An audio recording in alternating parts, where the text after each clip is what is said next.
English ગ્રામરમાં આપણે topic છે reported speech. Reported સ્પીચમાં એક છે ડાયરેક્ટ સ્પીચ અને બીજું છે ઇનડાયરેક્ટ સ્પીચ. ઇનડાયરેક્ટ સ્પીચ અને ડાયરેક્ટ સ્પીચ. આમાં ડાયરેક્ટ ઇનડાયરેક્ટ કન્વર્ટ કરવાનું હોય છે.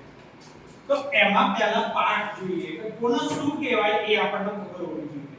તો દર્શન said to Bhairavi I show a film. દર્શક ભૈરવીને કહે છે કે મેં ફિલ્મ જોઈ. હવે એમાં દર્શન છે એ રિપોર્ટર કહેવાય. રિપોર્ટર એટલે સ્પીકર. પછી said to એટલે શું છે? Reporting verb. કોને શું કહેવાય એ બી આપણને ખબર હોવી જોઈએ. દર્શન રિપોર્ટર છે, said to રિપોર્ટિંગ વર્બ છે, અને ભૈરવી છે એ લિસનર એટલે સાંભળનાર છે. I saw a film a reported speech. Clear? હવે એક્ઝામ્પલ છે. પૂર્વા says Mita is a nurse. એટલે આ વાક્ય આપ્યું છે ડાયરેક્ટ આપણે ઇનડાયરેક્ટ માં કન્વર્ટ કરવાનું છે. પૂર્વા says હવે એ નીકળી જાય અને that થી વાક્ય જોડવાનું ઇન્વર્ટેડ કોમા નીકળી જાય. પૂર્વા says that Mita is nurse. આ યાદ રાખવાનું. જ્યારે says to આવે says to તો રિપોર્ટેડ સ્પીચમાં કોઈ કાળમાં ફેરફાર થતો નથી. ખાસ આને ફોકસ કરવાનું. આપણે જે નિયમો લખાવે એ પ્રમાણે. પછી એ જ રીતે the geography teacher said the earth is round. હવે યાદ રાખવાનું સનાતન સત્ય વાત હોય કે કોઈ બી સત્યની વાતો હોય સાયન્ટિફિક રીઝન હોય એમાં પણ કાળમાં ફેરફાર થાય નહીં. તો geography teacher કહે છે કે પૃથ્વી ગોળ છે. તો the geography teacher said that the earth is round. Clear? હવે next question. He said Darshan plays cricket. હવે આપણે ખાસ યાદ રાખવાનું. સાદા વર્તમાન કાળનો સાદા ભૂતકાળમાં ફેરફાર થાય. સાદા વર્તમાન કાળમાં V1 આપ્યું હોય તો ઓલામાં V2 થઈ જાય. વર્બનું ભૂતકાળનું રૂપ. તો he said that Darshan played શું થયું? Play cricket અને ઇન્વર્ટેડ કોમા નીકળી જાય છેલ્લે પૂર્ણ વિરામ. ક્લિયર? કોઈ ડાઉટ?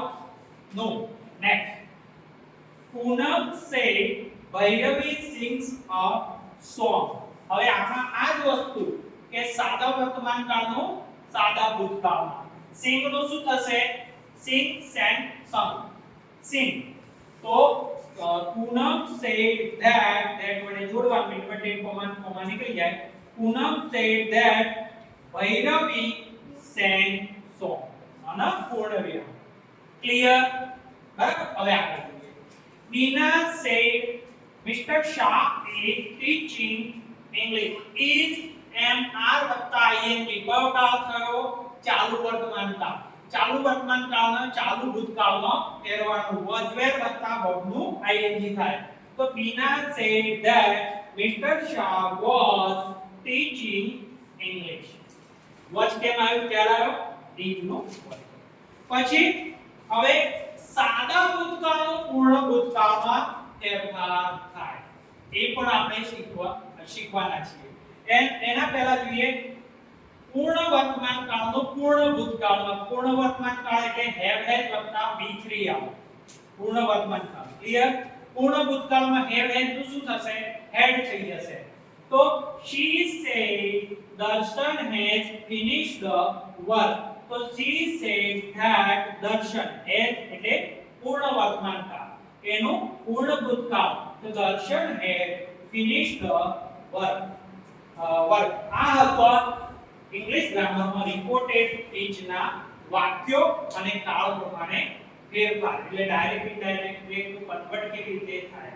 એક વસ્તુ યાદ રાખજો, ડાયરેક્ટ ઇનડાયરેક્ટ સ્પીચમાં રિવર્સ થતું નથી, ઊંધું થાય નહીં.